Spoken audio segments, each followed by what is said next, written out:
দুইটা ভিডিওই ভাইরাল হয় এবং ওই দুইটা ভিডিওই প্রায় 2 কোটি মানুষ দেখে। তো ওইটা দেখে ওদের পেজ এখন খুব কষ্ট করে মনে হয় 12-13 হাজার ফলোয়ার ছিল, এখন ওদের ফলোয়ার কত? 40,000 ফলোয়ার হয়েছে। আলহামদুলিল্লাহ, 40,000 ফলোয়ার হয়েছে। ওদেরকে বলেছি গঠনমূলক সুন্দর সুন্দর কন্টেন্ট তৈরি করো, তোমাদের নিজের কষ্ট নিজেদেরকে উপস্থাপন করো সারা বিশ্বের মাঝে, যে আমরাও মানুষ, আমরাও বাঁচতে চাই, আমরা ইচ্ছে করে এই দুনিয়াতে আসি নাই। আল্লাহ পাক আমাদেরকে দুনিয়ায় যেভাবে পাঠাইছে, আল্লাহ পাকের কাছে দরবারে শুকরিয়া আদায় করে তোমরা সেইভাবে নিজেকে উপস্থাপন করো। তো ওই জায়গা থেকে এটাও একটা মানবিক কাজ, যে এরা যেভাবেই আসুক, ওরা কিন্তু ইচ্ছে করে আসে না, এই জন্য এদের জন্য দোয়া করবেন।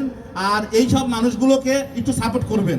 সমাজে যারা অবহেলিত তাদেরকে আপনারা ছোট করে দেখবেন না। সে যেভাবেই আসুক, অনেক প্রতিবন্ধী হয়ে আসে, অনেক প্রতিবন্ধী ভাই বোনরা যখন রোড দিয়ে হেঁটে যায়, অনেকেই অনেক কথা বলে, বাসে তুলতে চায় না, রিক্সা ভ্যানে তুলতে চায় না, অনেক রকম কথা শুনতে হয়। তো আমরা চাই যে ওরাও বেঁচে থাকুক, ওরাও ভালো থাকুক সবসময়। আপনি যদি কিছু বলতেন, আপনার মতো যেভাবে পারেন আপনি যদি বলেন। আসসালামু আলাইকুম, আমার নাম মোহাম্মদ আব্দুল আলিম, আমার বাড়ি আটঘরিয়া। আমরা ফানি ভিডিও করি, আপনারা সবাই আমাদের সাপোর্ট করবেন এবং আমাদের জন্য দোয়া করবেন, যেন আমরা অনেক দূরে এগিয়ে যেতে পারি।